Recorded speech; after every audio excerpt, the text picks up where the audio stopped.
My name is Jason J. Rock Houston, and you're listening to Chaotic Riffs Magazine. We can be found on the web at www.chaoticriffs.com, and our special guest tonight is lead singer Ronnie Borchert from the band Miss Crazy. How you doing tonight, Ronnie? That's Borchert, dude. Borchert. I'm sorry. You know what it is for people who don't know, I initially contacted, made contact with you about, maybe known each other about 10 years when you were originally on MySpace, and you were originally going by the name Marcus Allen. And I understand the reason you're going by Ronnie now is it was actually something that Facebook made you do because they required you to use your real name. Is that correct? That's correct. Okay, so now this is a great time to be talking to you, Ronnie, because Miss Crazy is about to release a new album. So is there an official release date for that yet? It's looking like, weeks before Christmas.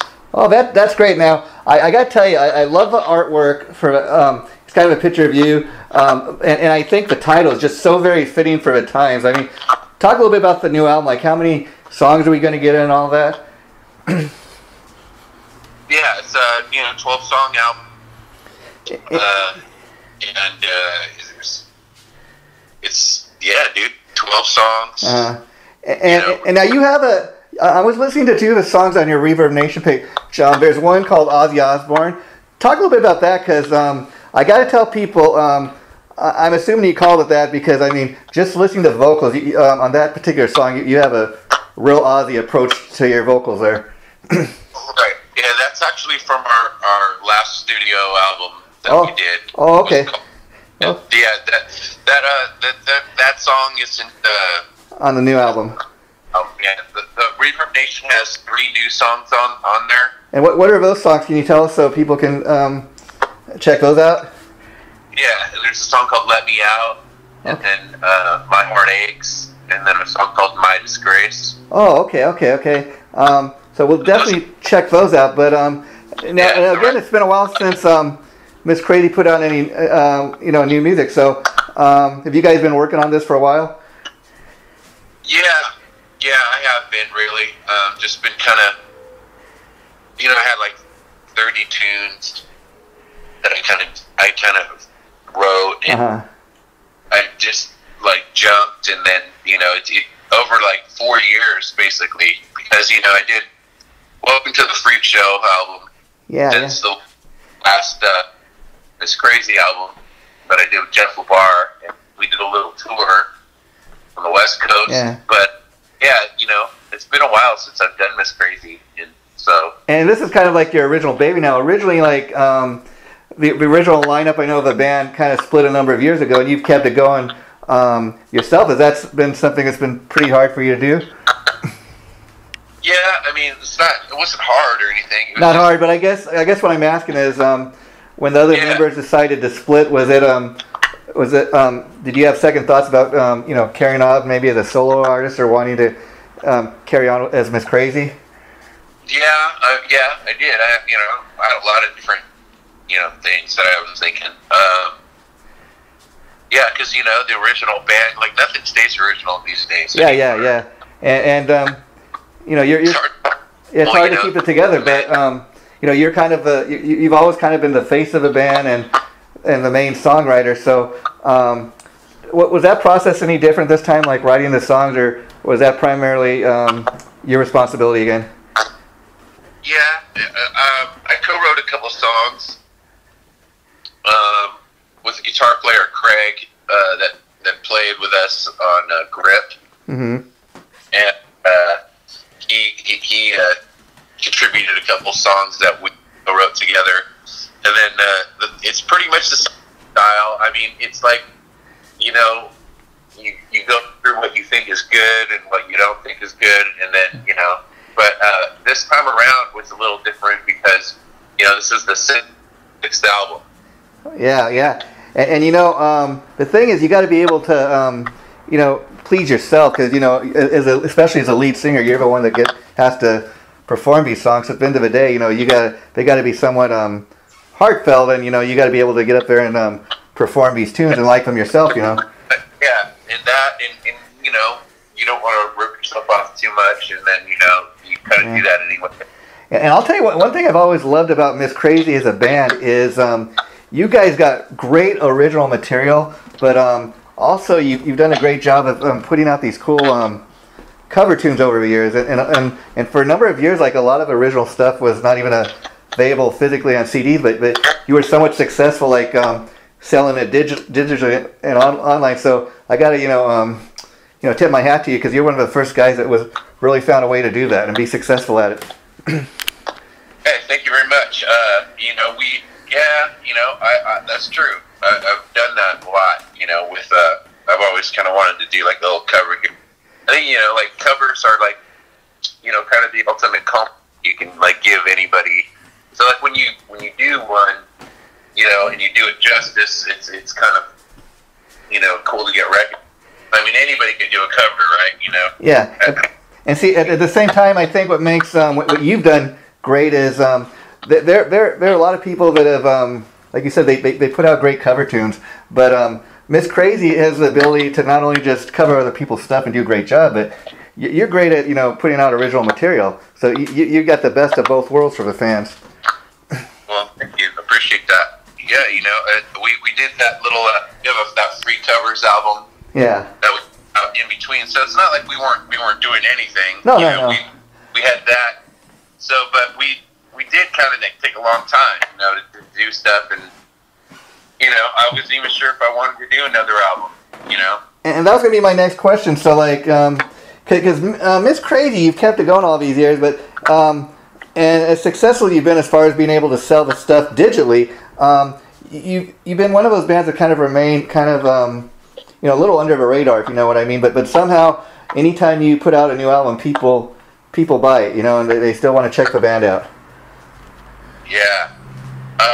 Well, it's probably on my track record for the albums I've done, and the things I've done other than Miss Crazy, and and then just showing people that I've got a major catalog of stuff. But I mean, when you write and stuff, especially, you're always as good as your last effort. Yeah.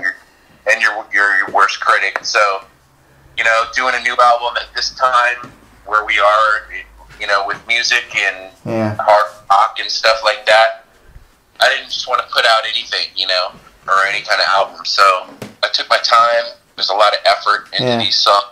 The album's called "Make America Crazy Again." And now, I got to ask you, because the title right off the bat, I really took notice of that, and I know it's kind of a play on the band name, but how much of that was influenced by today's current political atmosphere and all that? 100%. I mean, yeah. I'm obviously using the Trump slogan. Yeah. That was originally used by Reagan. Yeah. But everyone has their political. You've seen the political view. Yeah. This time, I think since our generation. Yeah. And some are grown up. I think people didn't really look at it as fierce as they are now. The division with this country and people with Democrats and Republicans. Yeah. I think it's become comical in a way. Yeah, I mean, I don't really care what side of the aisle you're on, but it's just so funny because it goes. We're all united by music. You know what I mean? We're all united by music. So using the Uncle Sam look, with my traditional Marcus Allen, Christopher Vega, the Uncle Sam type vibe in the Make America Crazy Again. It's just kind of saying. And I love that. I love that concept, and I'll tell you why. Because, like you said, I don't really care what side of the political aisle you're on. I mean, to me, there's still a correct way to act. In other words, my motto in life is I try to treat people how I want to be treated. So I wouldn't go up and tell someone, hey, you're a racist because you didn't vote for the candidate I voted for, or something. I think people have a right to have a difference to opinion. At the same time, I've always felt music has a real power to unify people, like you were saying, and bring people together. So it's universal. A lot of people don't. Obviously people have argued music. Since the time, so that's nothing new. Yeah. But when the things in the way they are with political things, with having Trump as a president, or if it were Hillary Clinton, which hell, I think regardless if you're a Republican or a Democrat, I think we're all happy it's not Hillary Clinton. Yeah, I definitely, and I give you a perfect example. But listen, I'm just trying to go with how the world is today, and I think it's a funny gesture regardless of what side you're on. And I think everyone relates, and when it comes down to it, I have a comical view, and it's like I'm here, and I'm here to play the best hard rock that you can. And I mean, we're in 2019, going on 2020. The fact that there's even anybody coming out with anything new that isn't an established band from like 80 or something, like Def Leppard or something. Really. I mean, I gotta tell you, Ronnie. I totally agree with you in the sense that like I'm an old school guy like you. I still love holding a physical CD in my hand, looking at the artwork and reading who wrote the songs, who's a special guest and whatever on the album. I mean, I'll give you a funny story here. I live in Long Beach, California, which is very close, about an hour away from Hollywood, which is a music capital of the world. Yet, you know what? If I want to go to like a record store, I got to drive like almost an hour away to Hollywood to even go to the closest record store. That's how crazy it is, God. Yeah, and like whenever I order a CD, most of the time these days, I get it off of Amazon, or I'll order it directly through a band like the Miss Crazy site or something like that, because I want to help support the bands that I support. Because the other thing too is like you said, I tip my hat for a band like Miss Crazy for the simple fact you guys are continuing to put out new music. A lot of bands are just like nobody's buying CDs. We're not going to bother writing or recording any new music. So I got to give it to you that you're carrying the Miss Crazy torch and keep giving your fans new stuff. You set it up for me. What you just did right there is that's once again, make America again, MACA. Like getting back to everyone. Miss Crazy's got a reputation worldwide. Worldwide fans for years. So it's about making this country crazy again. But we're back. And I thought it was a perfect example to let people know that this band hasn't lost its edge, and it's been a while. But every song is great. I could just imagine what you guys are going to do with the merchandise and T-shirts and stuff. Probably the same kind of trip. It's selling itself. You know what I mean? Oh yeah. And now, what are your plans? What are your plans as far as like doing live shows? Because I know sporadically you guys do a couple live shows, but do you think with this album you guys might get out there a little more and do a few more shows? Yeah. Well, once again, it will depend on album sales and for how well the album does and how people receive it. I created for this, but on a smaller scale. So when the album actually comes out, there'll be a big PR push, and if the demand is there, I'm sure we could put something together. Now I see. I see. I'm talking to you today from Las Vegas. Have you recently relocated there? I'm on the other side of Nevada. Closer to like. Okay, and the reason I was asking is I know a lot of musicians have in the last few years moved up to Vegas because it's become like I was saying a little bit ago. Hollywood used to be the music capital of the world. Nevada has become next to Nashville. Nevada has become the next big music city. Well, I wouldn't know about next big thing. I mean, it's realistically, it's just there's somewhat of a scene, but I mean, the scene, pretty dead. I mean, I have to be honest with you. Oh, really? Wow. I'm not going to start, bullshitting you now. Oh, okay. So, California is a tough sell. Even though at one time there was the Sunset Strip and there was all these clubs, all that stuff. The way California is put itself now. Kind of like people are so busy, especially in your area, Hollywood, all that. Not only that, but even the clubs, they got that stupid pay-to-play thing where even a lot of the tribute bands just to play. I remember, but see, even regardless of that, yeah, California is just a place where people are burnt. People don't go out. They don't care much anymore. Yeah. There's so much to compete with, whether it's your phone Yeah. that people can quit looking at, Yeah. or the internet, social media, or some amusement parks, video games. There's so many other things going on than actually going to a show and seeing a band. So California is kind of like a tough sell unless you got your buddies or something, or you're once again a Def Leppard or a Kiss or stuff. Yeah, that's what I'm talking about. Like a lot of, and like you probably get this even. A lot of fans when it comes to buying music, they're like, you know what? I'd rather just pay 99 cents and get the latest single instead of buying the whole album. I'm like, really? Yeah, you know what? Hey, dude, I used to be against that because I was like, dude, there's nothing just like you.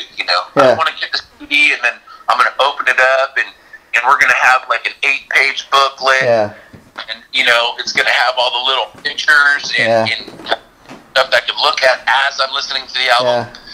I'm going to have to be honest with you. We did that.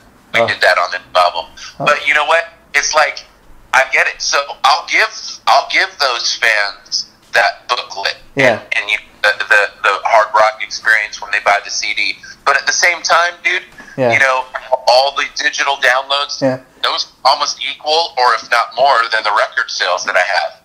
That's interesting. And the other interesting thing about that is, like you said, like I know Miss Crazy's one band that has been very successful at just selling it, digitally, and it kind of really amazes me. Yeah. And Amazon, we're with both of those. And then, then there's all the pirates that have pirated everything I've had. We don't have to get into that because it's negative. Yeah. Then, but everything we do, we have on CD, and then everything we do will comes out on iTunes or Apple Music or however, or even Spotify, which is a total ripoff, and I'm totally against them. It sucks, because there are the streaming sites that just rip you blind, and that's bad about today's music, But as far as actual legitimate people who get like iTunes and stuff, we get that all the time, and it's just a quick way for people to get music, fast to their phone, to their however they listen with earbuds or to their iTunes. Because a lot of people download stuff all the time and crank their music that way. I never thought of it that way. It's kind of interesting. And another thing I would think is like somebody that's just maybe getting turned on to say Miss Crazy. You've got already such a nice catalog of music that if they can't afford to get it all at once, they can kind of build it as they go.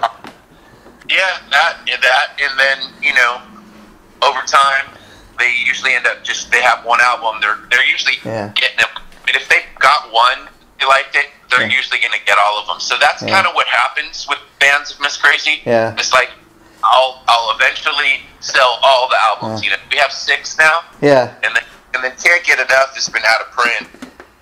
God, dude, for over 10 years. And is that just because you don't own the rights, or somebody else owns the rights to it, or? No, not that at all. Really, we sold.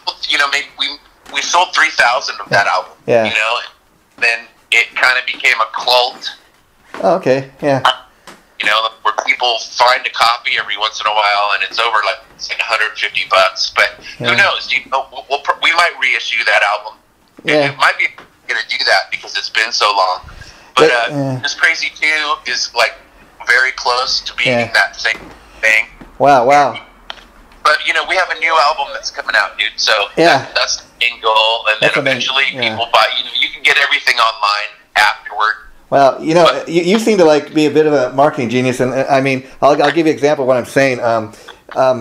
Vinnie Vincent, I'm sure you know who he is. I think he could learn quite a lot from you. I mean, I was reading online. He's getting ready to re-release this Speed Jam CD, which is basically like it's a one-track CD, like a guitar solo that's over an hour long, and he's going to autograph copies. He's going to sell for like $252. I'm like, really, dude? You think people are going to spend that money on a one-track hour guitar solo? I don't think so. I would never do that. That's boring as shit. Yeah. actually, all the Vinnie Vincent albums were always pretty, in my mind, kind of stupid. You know, his guitar playing in Kiss was good, but then he went on his own, and I don't even know what the hell that is. Well, I mean, see, like, the guy hasn't even really. He's guitar players go, what the hell is that guy doing? He's technically great. Yeah. And his rhythms are cool, and his songwriting is pretty cool. And what he did for, Robert Fleischman and, Mark Slaughter is really cool, But his actual guitar solos, like those roll ones that are, like, they're not even in key. Like, it's as dumb as Nitro. You know what I mean? Like, like, come on, man. This isn't, like we're not having a comedy show here, you know? I mean, it's amazing. The guy's been away from the music scene for over 20 years, and he's coming back, and rather than maybe even say, okay, after 20 years I'm going to release some new music, he's releasing his old shit, and okay, I'm going to autograph everything, and we're going to sell, like, if you go on his website, official website, like, the 2 studio albums are each, because it's got his autograph, and you get a pink guitar pick, it's like $152 for a single CD. I'm like, really? People are going to pay for that? That's embarrassing. I don't even want to talk about it, actually. That's stupid. Yeah, now, getting back to Miss Crazy, I mean, when you guys first came on the scene, because I know you're a bit influenced by Kiss, obviously because of the makeup you guys wear, it's kind of funny, kind of like what you're saying. I mean, that's still a big part of, like, when I look at the images on your Facebook page, that's one of the things that draws me, just the cool way you look, the makeup. Talk a little bit about the makeup, and how long does it take you to get into the makeup these days? When you put it on. Probably 20, 30 minutes to do that. And Kiss has always been like a big influence. I think it's just the mystique behind it that we had. Yeah.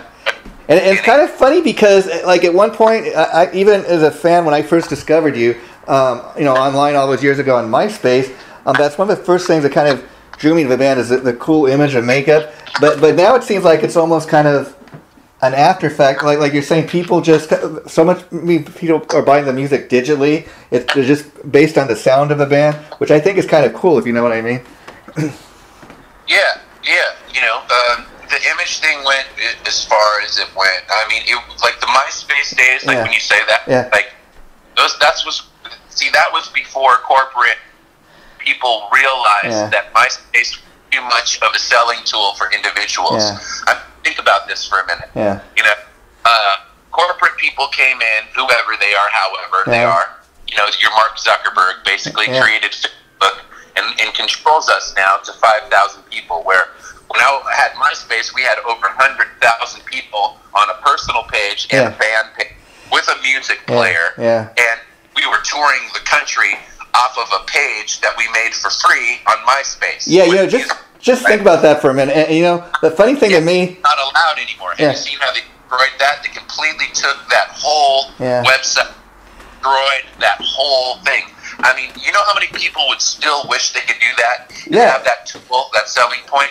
I mean, I have to give it out to MySpace in general. Yes, it was good being on a label. Yes, it was good having people that would tour and we could go and play all these places. But we would never have been able to do it if it were not for MySpace. Yeah, I'm with you, my friend, and I'll tell you this. I mean, I think whoever was running MySpace, they really ruined it because they had a great thing going on. Like you said, they predated Facebook. And what they ended up doing... It wasn't that whoever was running, it was Tom. Everyone knows who it was. You have to just look what I just told you. I mean, seriously. What I just told you is the reason. Okay. We had 120,000 on 2 different pages. That's 240,000 people we were networking. And we were touring for almost 2 years. Every in the United States. Because we had a MySpace page and networking, and we could communicate to those people. We could sell albums. We were touring everywhere with everyone, communicato, without a major label, without a major booking agent.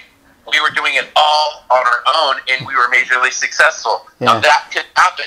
Could that happen now?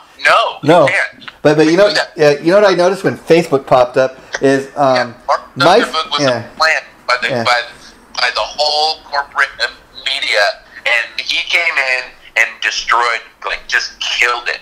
And now you you got to think about it. Media is controlled. Yeah. Everywhere you look. Yeah. And now Facebook is controlled. You're controlled. I'm controlled. Yeah. We're allowed 5,000 people, which is a minuscule amount of the fans that I used to have. Yeah. And some pop in and go, dude, I didn't even know you were on Facebook. And it's like that all the time. Yeah. Right? But I can only have so many. And then you got people that are meaningless, that friend request you and you never even talk to. Yeah.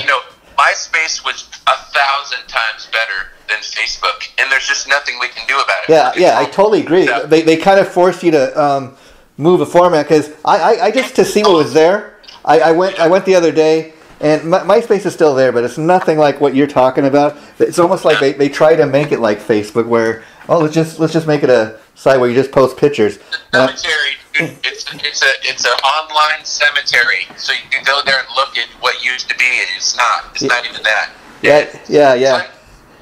It's like that old parking lot where you used to get together and have concerts and hang out with all your old friends. Now they built an apartment complex over it. And wow. Yeah, it's interesting. I've been doing these audio interviews for like 10 years now, and I post a lot of it on YouTube, as you know. And it's interesting. Like I post an interview of a band that is fairly new, nobody's really heard of. They're an up and coming band. And this one particular interview, it gets like 2,000 hits. And then a lot of other interviews of bands that are more well known, they only get maybe like 10 or 15 hits. I'm like, what's going on there? Yeah, that's because, dude, once again, everything is controlled. Yeah. You only lasts so long. Yeah. Everyone always looks at life in general. Yeah. And wow, I can't believe this. I can't believe that. But it's like, really, look at it all. Yeah. There was a time where, radio was, your big groups and this and that, but your band could still get on the radio really good. Things could go. Now that's all controlled. There used to be a time where you could go to the record stores, no matter where it was, get this, get that, all the different sections, A through Z. Yeah. That's like a novelty store where someone comes up with something and they sell CDs, and it's actually like one store in every city, or if that, right? So, came along, and then the digital age where now it's all downloads and this, that. Now we have cell phones, which we saw on shows Star Trek and Star Wars. Yeah. But we have all the things, and it just keeps progressing and progressing. Yeah. To where CDs are even starting to become out of like date. Remember when they came out and we're like, whoa, CDs, everything is different, everything keeps going, but music is univeral. Yeah. It never dies. Yeah, it's never. Even when they say, even when they say grunge killed hard rock, it just went away for a little bit. But even I think. But people like me and you didn't. Yeah. We might have adapted. We might have even liked some of it. Yeah. But it never did. Yeah. Nothing does. Yeah. And now, the way things are, it really doesn't matter what year it came out or when it came out. The 2000s and the 2010 plus and going into 220, I think or 2020 is more. I think that everything's universal. Yeah. Like there are people out there who have been into Miss Crazy since they were 4 or 5 years old. Yeah. Right. Yeah. And they're grown up now, or 6 years old, and they're grown up now to whatever age they are now. Right. Just look at it. Yeah, just think about it, and to take that to the next level. That's why the one thing I still enjoy about being online is having somewhat of control over what you put out there. You don't necessarily in your case need a record deal. You can put your stuff out independently, and you can sell it digitally however you want. You got a lot more power than of course if you have a big record label on you, there's a lot more money, but you're still able to do what you do. Well, not necessarily, dude. When you play hard rock, you get maybe just a little bit more exposure, but I've learned along the way that all the labels, every label I have ever been with, takes all the money, and they never report and tell you how much money they really make. Yeah. I think the point I was trying to make was there are a couple guys online ever since I hooked up with you, the other guy I hooked up with originally on MySpace was this guy. I know you're a friend of his, Jeffrey Allen DeBerry. Now you and him are two guys that you do a great job of just getting your stuff out there, and because it's your stuff, you know, promoting it and stuff. That's what I was saying, as opposed to you putting it in the hands of like, you know, a record label or somebody. You kind of you just do a great job of promoting your own stuff. That's the point I was trying to make, as opposed to somebody. I got all the crappy covers from all the labels that are out there, even the ones that are handling some of the bigger artists that are doing some of the smaller labels. Yeah. Those labels deal is so insulting but there are bands out there that take it, and they take those deals, and it's like, how long is $5,000 really going to last you? Yeah. You know, you are giving someone an album, and God, what do they got to sell, like, you know, 100 copies? Yeah. You know, or even, you know, a gross net of 500 copies to get that money back, and after that, they just never make a cent. It's like, and couples that have come out that have even signed Miss Crazy or any of the other bands that have been in, or bands in general, they offer that deal still, or they offer nothing. You just offer to print it and put it out, and people don't even understand that that's not the way to go. And you know, you can generate a fan base, and does it, you know, did it establish us? Yes. It did. You know, some labels, but you know, I have to give full credit, seriously, to MySpace, and I will always give credit to MySpace, because our music spoke for itself, and we toured on it, and we played everywhere and built this fan base that I have now. And it was hard work, man. But I'm great. You've kept it going, though, And now, it's all the time, because dude, there's millions of rockers out there that never even heard of Miss Crazy. And when they out about it, they tell a friend, and they tell a friend. So I still, to this day, get like new fans all the time. Oh, I'm sure you do, and I'm sure even with the new album you will too, because people will be coming across it, you know, just for the very first time, and this band, they've been around. Oh, I see they have, you know, 5 more albums out. I'll go check that out. You know. The band's been out since 2006, 2007. So you know, people have grown, and then they've, you know, people have grown up. And then people grown, and then the rockers of the 80s, you know what I mean? And even stuff that are older still dig the stuff I'm doing. So it's a generation that doesn't die. You know, and the point I'm trying to make too is, like, with you promoting your own stuff, is like, see, as great of a band as Miss Crazy is, like, if somebody signs you to their label, they might be signing you just, this band, they got a nice little fan base. Okay, so if we sign them, we can make a little bit of cash off of this band's name, and so that's the whole point. But what I think you've done a great job of doing is, you know, it's your band. You're the one that's been, you know, in the band since day one. You're the one that's kept it going. So who's going to be more motivated to promote the band than you, as opposed to, you know, some stuffy suit at a label? You know, he might tell you, hey, I don't hear a catchy radio single. Go write me something that's going to get on the radio. You can kind of promote the band as you see fit, which I think is cool, you know. Well, that's the whole idea, you know. And taking as long as I do, and doing what I've done, the longevity of this band. I know what to write and what not to write. So. But you put, there's that quality, you know. People know when they get a new Miss Crazy CD that there's going to be some quality there, and that's, I think, too, for your fans. Like you said, you have this other band, Freak Show, and I understand you guys are getting ready to release. I don't know if it's in 2020, but a second CD. Is that correct? No, we already have one, actually. We already did one. Okay. That I did a long time ago. And then Jeff and I did another one called Welcome to the Freak Show. But is there any plans for something else? Nah, I don't think so. Never. No. Was that one of those projects, just kind of to show people, hey, I can do something different besides just Miss Crazy? Kind of get something different out there? I think it's just that at the time, I did it the first time.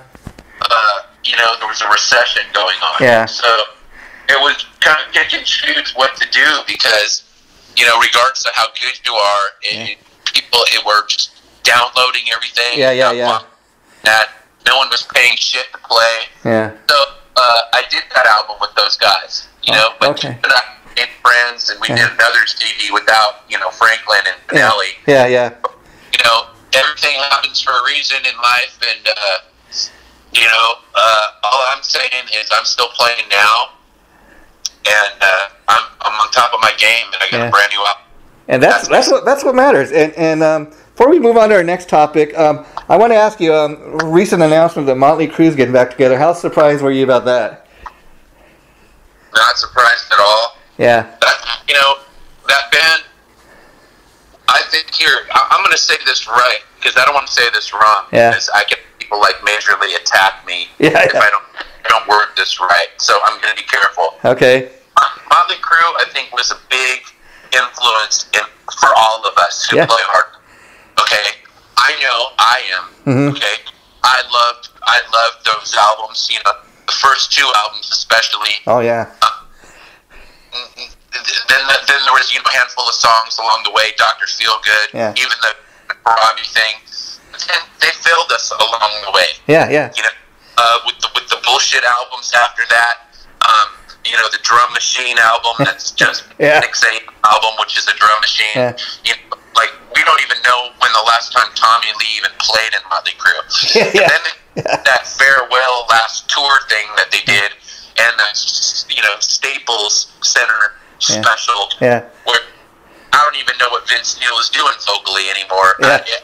I think it's like once you get to a level and you don't care anymore, you're not giving people the real thing, it doesn't matter how big your lights are or your stereo is. If you don't play good, if you don't write good songs, and if you're not giving the people the real stuff, you can quit.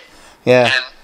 And to pull a last tour thing and suck people dry. See why all the fans were angry. Yeah. You know what I mean?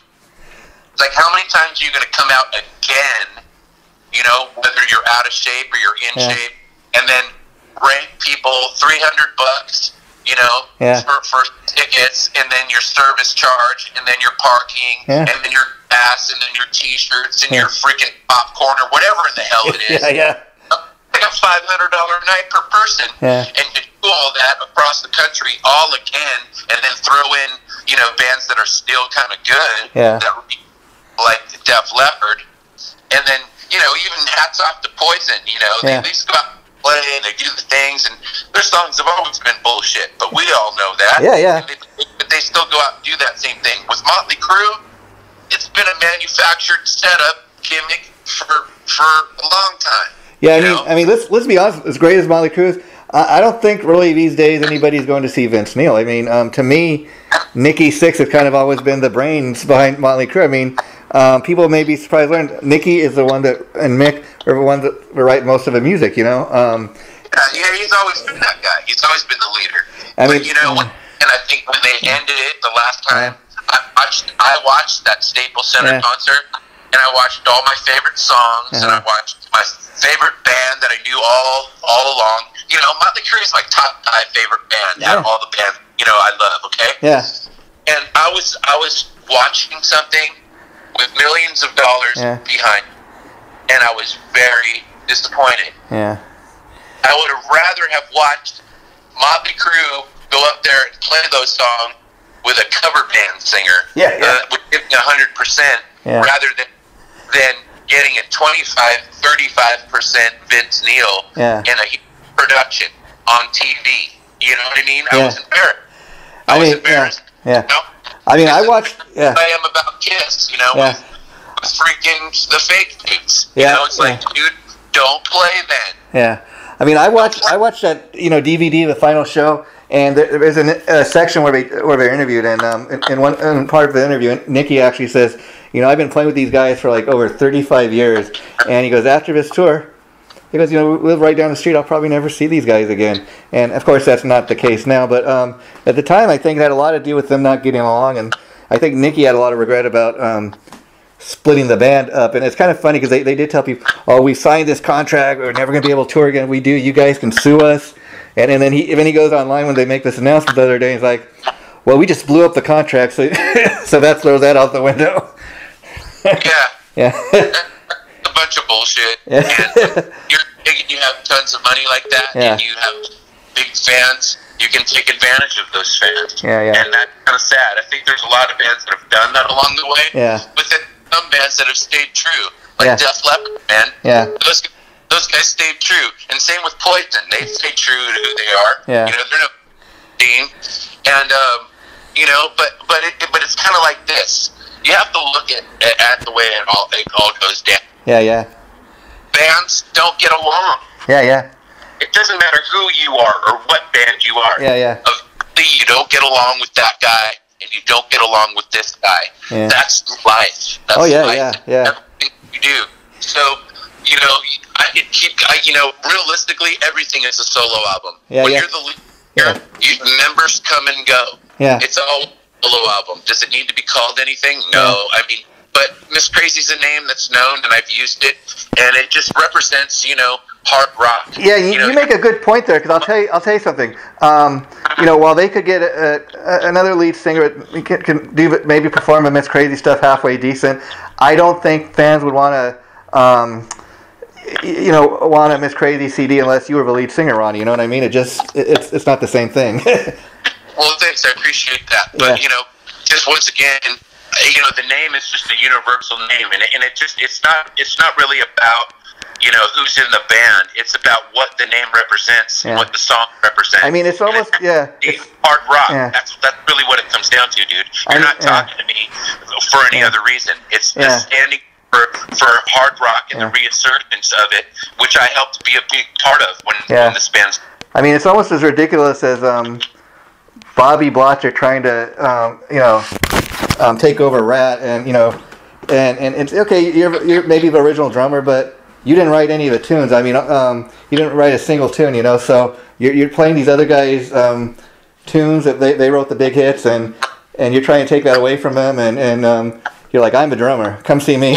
That's a perfect example right there, Rat. You had dudes like Warren and Bobby that hated Piercy, and then Piercy had Juan Perochier, and you had different dudes here and there and that, they couldn't get along. Well, it's all a business, you know what I mean? Together, and they would rather do 15 different versions of a band than play together. Now, I've enjoyed talking about Miss Crazy, but like when I initially contacted you too about doing the interview, we were also discussing, because you and I are mutually Kiss fans, and I was talking about 2019.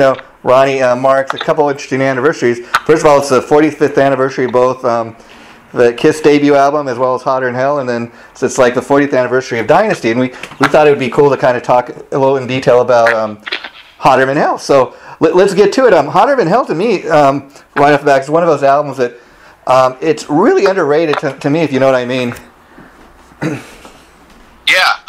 Well, it's their second record. Yeah. And they basically had those 3 albums written, all of them. Yeah. So they were just, they had those 35, 40 songs, and they kind of put them all together in that 2-year span of being together, because when you look at it, they came out, they were discovered in 73, they came out with their first album 74, 2 albums 74, and 2 albums 75, which included the Alive album, which is a double live album. Yeah, and of course, as you know, as a Kiss fan, the reason they had the side, the 4 sides is because those are a lot of his songs that were still in the set list, So that was their basically the albums broken up into the 4 sides with some extended stuff, and then that was back when they did drum solos and guitar solos and all that stuff. Yeah. But that album, it has some remarkable stuff on it. It's a trippy album. Candy Kerner and Richie Wise did the first 2, 3 albums. Those albums, represent the honesty of their songwriting and what they were doing. Yeah, you know what I mean? Yeah. See, that's what I want to say. If you compare the debut album to Hotter Than Hell, I will say the debut album is a lot more of a raw energy to it. I mean, it almost sounds like a band live in concert. You take a song like Strutter or Firehouse, even Nothing to Lose, and they sound like a band that's they're on fire. And then with Hotter Than Hell, I think the songwriting progressed a little bit and they stepped it up a notch. But if you put those 2 albums back to back, like they're 2 totally different things, if you know what I mean. I think what they did is they just tried to do some different mixing ideas. To try to make it different. I don't know how well that worked. Yeah. Like, you listen to those first 3 albums now. Yeah. Like, musically, you're like, that's cool what they were doing, but some and as things have progressed, it would be hard to recreate something that sounds like that because it's very demo quality sounding. But that just lack of engineering skills that or even things that were invented at that time. But I think Paul Stanley and Gene have some remarkable vocal stuff on there. Peter Criss too. The songs that they did on those first 3 albums, the sound on each album, the first 2 sound more similar. The middle one is just got that weird kind of mix going on. And they kind of use that Japanese symbol look on that thing but once again those albums didn't sell that well until Alive came out, and then they resold and they all went platinum and whatever. But I really love the way Paul Stanley sings on it. I think there's some great raw guitar on there. I think the only thing that really suffers on that album is just the drums. And it's kind of interesting because another thing people kind of miss with Hotter Than Hell that I picked up on is Ace is a little more involved as far as the songwriting on those early albums. I mean, just looking at Hotter Than Hell, the album as a whole for a minute. Okay, he was involved with. People may be surprised when, for example, it was Ace Frehley, not Gene Simmons, that wrote Parasite. Okay, now when you hear Gene do the song, it sounds like a Gene Simmons song, but that's a tune that Ace wrote. Well, once again, Ace didn't sing yet. He did some background vocals here and there, but he wasn't a lead singer until they started. Love Gun was the first time he sang. And I understand the reason for that was all the other guys were kind of even Peter Criss, the drummer, were much more comfortable in their ability as a lead singer. Ace didn't think he was a lead singer, and so he would usually. Had some weird singing, so why fourth dude? But eventually they got him in there, and man, he had a bigger hit than they all did. And it's kind of interesting because like back in the day, like around Hotter Than Hell, like we're talking about, when he would bring stuff in, he would typically give his songs to either Gene or Peter. Very much how like Strange Ways is also an Ace song, but Peter sings it. Yeah. You know what? That's cool that you pointed that out. I never really thought about that. He never really wrote songs that, like Paul never sang any tunes. It was always Gene or Peter. And I never thought about that until right now. And another song I love on Hotter Than Hell that's on there is that really until they released like in 1995 the Unplugged album that a lot of people never or kind of forgot about was the song Coming Home.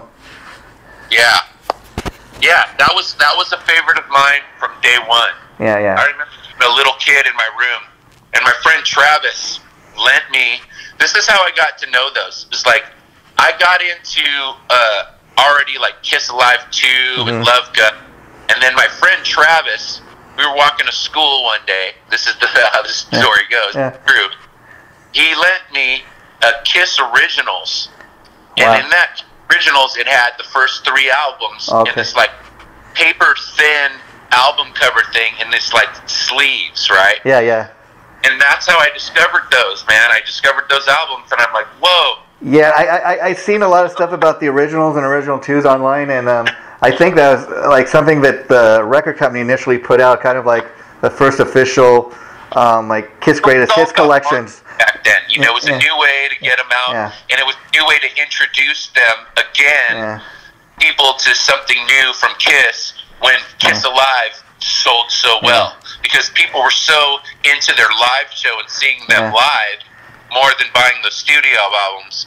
So they're like, they kind of like reissued the 3 albums. The label did. And that's why, like, even if you move ahead a few years, like to Alive 2, that's why they had that Side 4 to Alive 2, because while they were still touring behind, at that point, a lot of the stuff they were still, that was still in the set was from the first, 3 albums. So they're like, we don't have enough material like for a 4th side, so let's go in and, we'll cut some new studio tracks, and that's kind of what they did. And they even brought their friend Bob Killick along, that's sort of the way it went. They could have done the same thing, really. I mean, they could have done that, but a lot of those songs they didn't even play live. Kiss Alive 2 is a great album, and it's a I think every rock and roll dude's like out, like of their life. But it's a bullshit album. Yeah. They didn't play those songs because think about it. If you're doing a Kiss live set at that time, they're playing a ton of songs from their other albums. Yeah. Those are only from Rock and Roll Over, Love Gun, and Destroyer. Yeah. It has nothing to do with the first 3 albums. Yeah. It's a cool, that Kiss Alive 2. It was a bullshit album. Yeah. So they come out with that side 4, which what that should have been, it should have been their next album. They fit and did Dynasty with the disco sound, and it kind of lost a lot of fans, which I still love that album to my grave. Yeah. But the real next album that they should have done was side 4, and then added another 5 songs with that sound. Yeah. That sound that Eddie Kramer had at that time was great, and they should never have walked away from that. That was their mistake. Yeah, and another interesting album to me that like if somebody just getting turned on to Kiss, that I would recommend they go get is, oddly enough, Double Platinum, which is the first like Kiss greatest hits album. But if you look at all the songs on Double Platinum, those are still the songs that are on the set list to this day. I mean, that's, anybody wants to know, who's Kiss? That's the base. Everything after that was a Paul Stanley solo album, dude. Yeah. Or a Gene Simmons solo song. Like there was no real Kiss dudes ever playing together again. Yeah. It was all studio fill-ins for the rest of their whole life up until now. The original Kiss doesn't play, and last Kiss is, who knows? It's like, Kulix have been coming in and out. For you, Eric Singer has been coming in and out. Peter Criss hasn't played anything since freaking Love Gun. Yeah, and he's not going to. I mean, he's he was supposedly working on a new solo album, but I mean, he suffers from carpal tunnel and all that. And he hasn't done anything since the last time he left Kiss. So I think he's pretty much done with, being in Kiss anyway. He lasted good, and he was lucky. Yeah, and see, that's the thing. I will say, like you said, I could I really don't have that big of a problem with different members coming in and out of Kiss, but I do kind of think like you that if you're gonna have new members come in, do like what you did with Vinny and Eric, get new costumes in that, or new characters. Right. Yeah. That's just my 2 cents. Kiss fan feels that way, but I mean, what are you gonna do? Yeah. And see, the one thing I do think we have to thank Gene and Paul for is, they're kind of like what you've done with Miss Crazy. They've kept Kiss going all these years. And as great of a drummer as people may think Peter Criss is, as great of a guitar player as you may think Ace is, the bulk of that Kiss material are songs that Gene and Paul wrote. And say what you will about them as people or musicians, but I mean, they've run a ton of hits, if you know what I mean. Look at that catalog of music, Absolutely.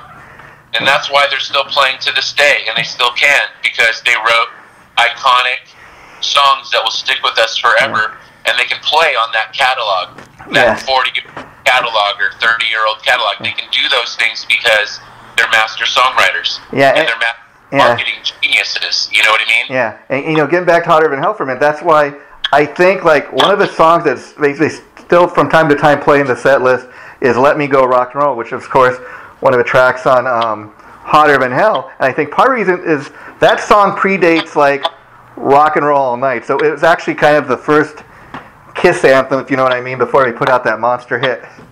Yeah, well, I mean, that's like, think about it. That album right there has some quality stuff that it's just, it really doesn't matter which one you pick when you hear it. Like, oh yeah, Parasite is probably the most famous song. That and Hotter Than Hell. Yeah. But like when you hear Going Blind or something, or All the Way, or Got to Choose. All the Way, it's funny you mentioned that song. That's one of my favorite tracks off that album, and that's kind of one of those hidden gems that a lot of people, have never even heard of, or not even aware of it. And it's just a great little, sing-along song that Gene does, but it seems somehow, it fits on that album. Hey, dude, all I know is that album is very special. Yeah. Just because of the album cover. Yeah. Oh, the yeah. way that cover looks, it's so original. It's funny you say that, because the first time I ever saw that album cover anywhere, I gotta tell you that just the way, like you said, it looks kind of weird. It's like, what is that? And even if you compare from the first album to Hotter Than Hell, you can see how they were kind of progressing in the makeup. Yeah, it's like those chords have got to choose in the beginning. Yeah. Those weird notes that they start playing right away. Yeah. It's like no one made those crazy notes on Got to Choose, and then the way the song builds itself. Yeah, yeah. And the way Paul Stanley starts singing. That album is iconic just because of that. Yeah, and Got to Choose, that's another interesting song because a lot of people really didn't have a lot of love for that song until like 1995, and they put that out on the Unplugged album, and people saw them do it on MTV. I mean, we're going all the way back to 1974, and I mean that was like Kiss doing acoustic for the very first time, if you know what I mean, or an acoustic tune. I don't know about not getting respect. But I think what it is, yeah. I think real people really respected it. I think that they might not have, or maybe one like person along the way said, "Oh, don't play that live." Yeah. I don't know what they're thinking because that song was great. I love that song. Yeah, that's what I loved about that Unplugged tour they did back in '95 before the album ever came out. I mean, I'd seen Kiss like you probably in all the big arenas over the years, but then to see them in a little tiny like Burbank hotel, and they just got it stripped down, and they don't really even have a set list. Just people are screaming out songs, and they're just kind of people are screaming out the songs. They just start playing. It was just the coolest thing I'd ever seen. Yeah, it was good. It was good. Once again, a lot of people involved in that. Bruce, Ace, Eric, all these different people. Man, it really just comes down to when you love somebody. Yeah. You tend to follow anything they do, and that's the thing about the musician's heart and the band's heart. Well, Kiss fans, as you know, are real diehards. I mean, being one yourself, I'm sure. When you're a fan of something, you see through anything. You don't care. You know what I mean? Yeah. You don't care, and I like that. And I have to go back to doing that myself sometimes because when you're a musician, you see through all the stuff and you know how it is, and you go blah blah blah. Yeah. You want what made you feel good when you were this age or whatever it is, or what that song means to you. Yeah. But it really comes down to the music, In Kiss, man, they've been continuous, like with great stuff. Paul Stanley, Gene Simmons, hats off to those. It's funny because you say that because I love everything as a Kiss fan that they put. I mean, some stuff I love more than others. I'll give you a perfect example of that. I remember going back to 1987, for example, when the Crazy Nights album came out. Yeah, it wasn't bad. I liked it at the time, but I remember like back in the day hearing Paul Stanley saying, "Oh, go pick up our new album, Crazy Nights. It's like Destroyer 2." And as a fan, I remember buying into that at the time. And now, all these years later, I can go back and listen to it. And it's not a bad album, but I don't know if it's Destroyer 2. I would say Revenge is more closer to Destroyer 2 than Crazy Nights. Yeah, let me elaborate on that. I remember that too. I talked about that, and I'm going to be honest with you. That album is the worst Kiss album they ever did. Yeah. Even maybe more than The Elder. I mean, The Elder was a little unfocused, but they had decent stuff. Yeah. I love that album. Yeah. See, I love Creatures of the Night, dude. Yeah. Okay. That album's got like 15 different dudes. And you know what? Yeah. People don't know that Gene Simmons plays like almost all the rhythm guitar on his own songs on that. Yeah. And it's like that whole album is full of just a bunch of different people cutting demos, and then they just mixed it. Yeah. That's what Creatures of the Night is, and it just turned out to be great because the songs were, the songs were great. And people might be surprised to learn that the Ballad King, Bryan Adams, I mean, he is a co-writer on like War Machine. Hello? Yeah. I mean, Bryan Adams. I mean, that's before he was anybody really big, but he was involved in some of the songwriting on that. It's kind of interesting. You know what it was, dude? What it was that Bryan Adams is a badass, dude. Yeah. Guitar player, and he's got all kinds of songs, and I'm sure he didn't write ballads. He just was known for that. That's what he's known for these days. But that's kind of my point I'm making. It's kind of two sides of Bryan Adams, and we got to see that with that album. And we will end on this note because I know you're probably really busy, Ronnie. But the last thing I kind of want to mention about Hotter Than Hell is another song, which is actually a Peter Criss tune, Mainline. I'm not sure who really. I think it's Peter Criss tune, but it's a great tune, and supposedly it's about mainline cocaine, and Gene and Paul are supposedly like straight-laced dudes, but it's a great sounding tune. You know what I mean? That's the one I've always loved. Yeah, and I think what Paul Stanley tried to do with Peter is kind of develop like a Rod Stewart kind of dude in the band. Yeah. So he wrote songs that fit his voice, like Hard Luck Woman, Mainline. Peter was really good at that, and that song should have been a bigger hit than it was.